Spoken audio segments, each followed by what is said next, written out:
Hi guys, sa video na ito, i-share ko sa inyo kung paano ba mag-edit, step-by-step tutorial kung paano mag-edit ng inyong mga videos. At ito ay by episode guys, gagawa ako ng by episode na video kung paano mag-edit ng mga videos nyo. At ang gamit natin is CapCut. Kasi kapag gagawa ako ng isang video na isahan lang, so ang haba. So may nag-request sa akin guys na gagawa ako ng mga basic kung paano gamitin ang CapCut, kung paano mag-start, ano ba yung CapCut, paano ba tanggalin yung mga watermark ng CapCut, paano gamitin yung mga effect, at marami pang iba. At abangan nyo lagi guys. At syempre, ang una nating gawin dito is yung mga basic at mga importanteng tools na gamit sa pag-i-edit ng inyong mga videos. Hi guys, sa video na ito, i-share ko sa inyo kung paano ba mag-edit ng video sa CapCut. At ito ay by episode at na-share ko na rin sa inyo guys ang mga basic kung paano mag-edit ng video sa CapCut.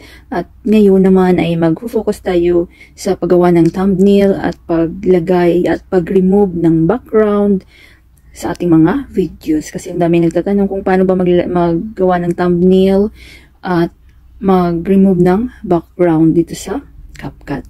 So, dapat guys, na-install nyo na ang apps na CapCut. Kung hindi nyo pa na-install, ito yung itsura niya. Pwede siya sa Android, pwede siya sa iPhone. Ang gamit ko always is Android. So, i-open na natin ang CapCut pag na-install nyo na. So, napakaganda ng apps ito guys, kasi free lang siya at madaling gamitin at mapapaganda talaga yung mga videos. So, andito na tayo guys sa CapCut. Ito yung itsura niya. So, nakikita nyo yung new project. I-click nyo lang new project. Then, napupunta tayo sa ating gallery. Merong videos, merong photos. So, dito tayo sa photos. Then, dapat guys, meron na kayong background na white background para sa paggawa ng ating thumbnail or kung ano ba yung gamitin yung background. So, pag hindi nyo pa alam guys kung saan kukuha ng mga background, punta lang kayo muna guys sa, papakita ko sa inyo, sa Chrome. Click nyo ang Chrome. So, i-search nyo lang guys, YouTube background for thumbnail. Then, i-go nyo lang. Then, sa images tayo. So, ayan. So, super daming background dyan guys. Plain. Piliin nyo yung image, saka yung 16:9 na size na thumbnail. Para hindi kayo magka-problema mamaya sa paglagay ng yung mga thumbnail. So, halimbawa, depende sa inyo guys kung ano yung bet nyo. So, halimbawa ito yung bet nyo guys. Halimbawa naman ito. So, ilong press nyo lang yan. Yan.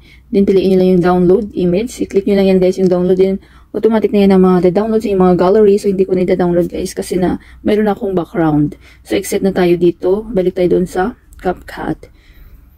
So, ang gamitin ko namang background is yung white lang.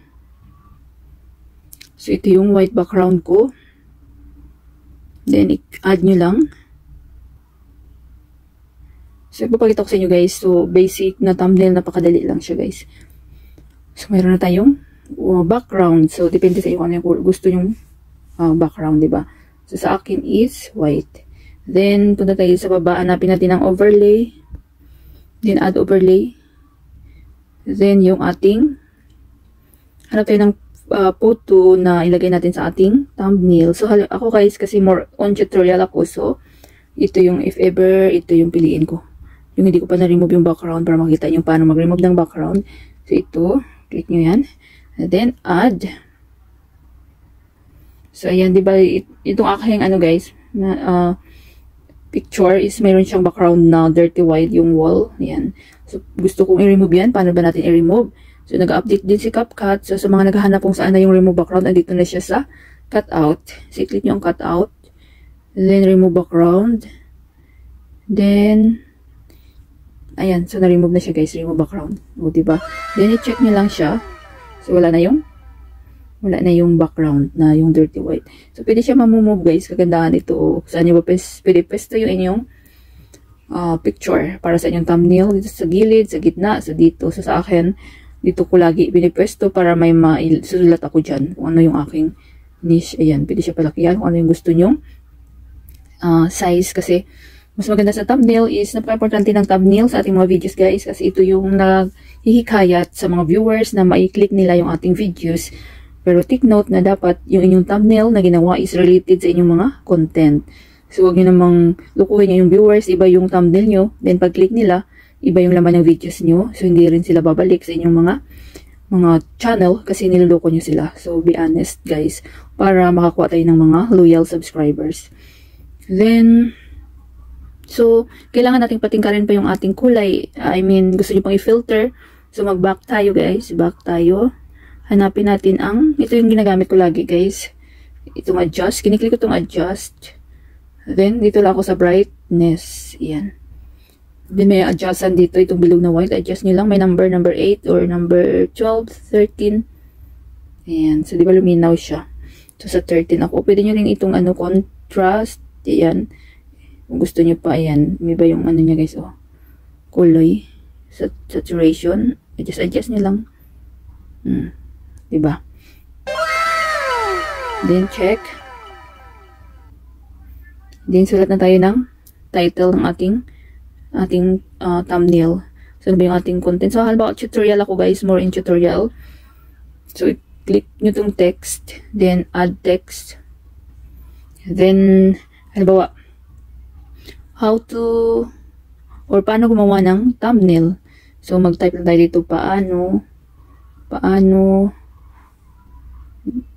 i-capital letter natin para mas attractive. Diba guys? Paano gumawa? Lagay mo natin paano gumawa. Then, click nyo ang style. So, per dami mapagpipilian din dyan guys.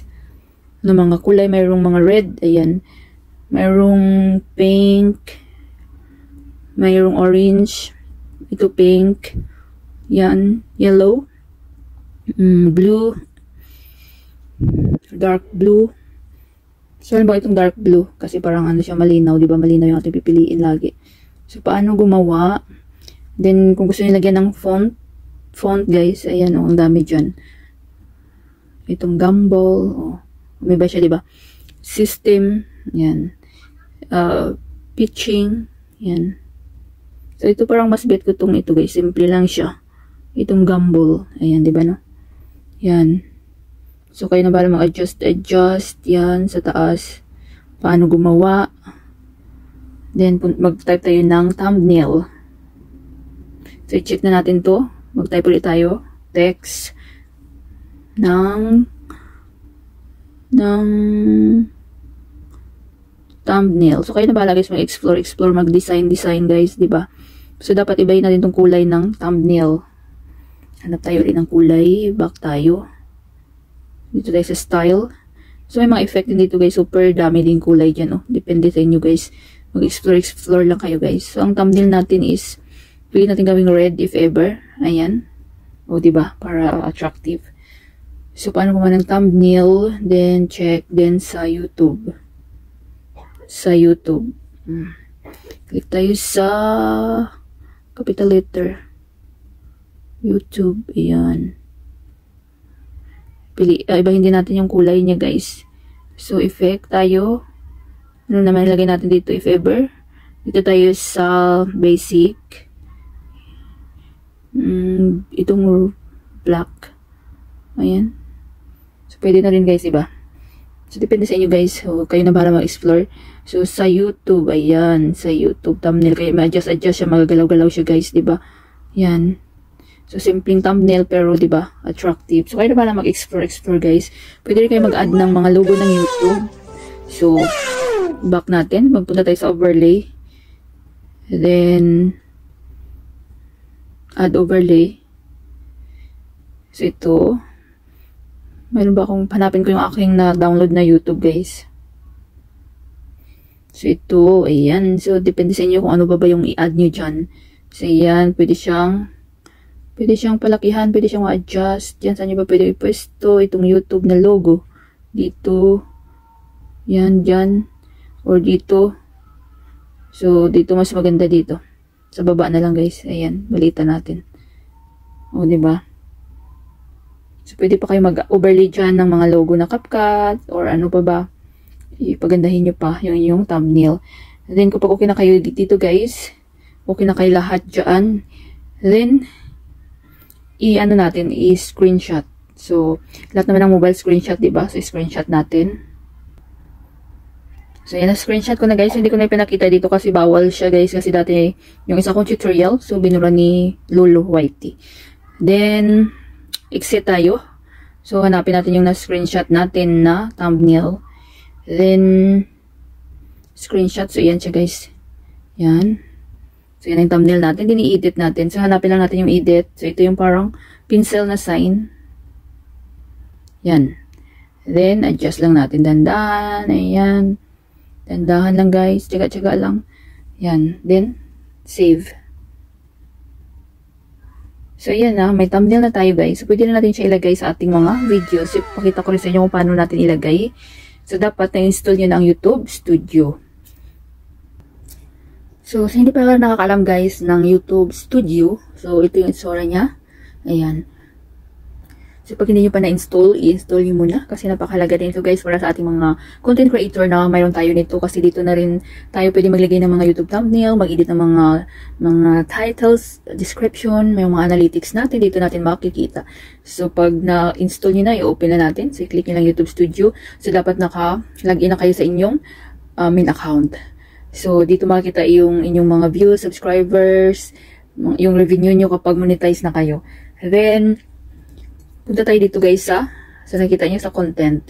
So, pwede rin tayo dito mag-ano guys, mag-ano ng mga comments, reply, mag-delete. So, ito yung mga content natin na na-upload. So, meron akong video dito na na-upload na walang thumbnail. So, halimbawa ko yun sa inyo guys. So, halimbawa, hanapin ko lang guys. So, halimbawa ito. Ito yung aking video na walang thumbnail. So, i-click nyo yan. So, halimbawa lang ito guys ha. Then, wait lang natin. So, nakita nyo itong parang pencil. So, i-click nyo yan. Then, click nyo ulit itong pencil. So, ayan. Then, custom thumbnail. So, i-click nyo yan. At hanapin natin yung ating thumbnail na ginawa kanina sa CapCut.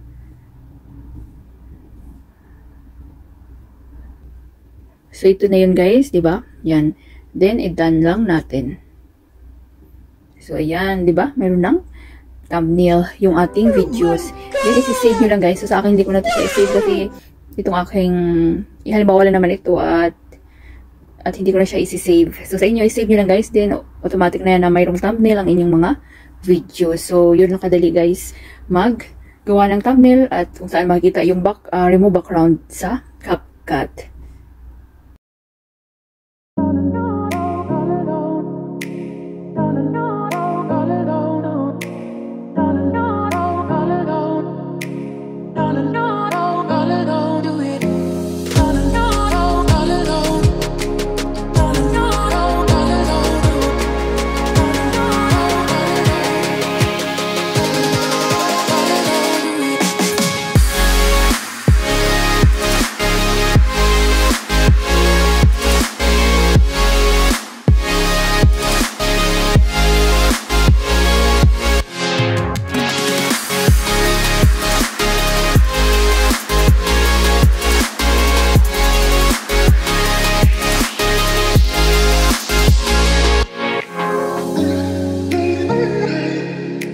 Sana guys may natutunan kayo sa video tutorial ko na ito at maraming salamat sa panonood.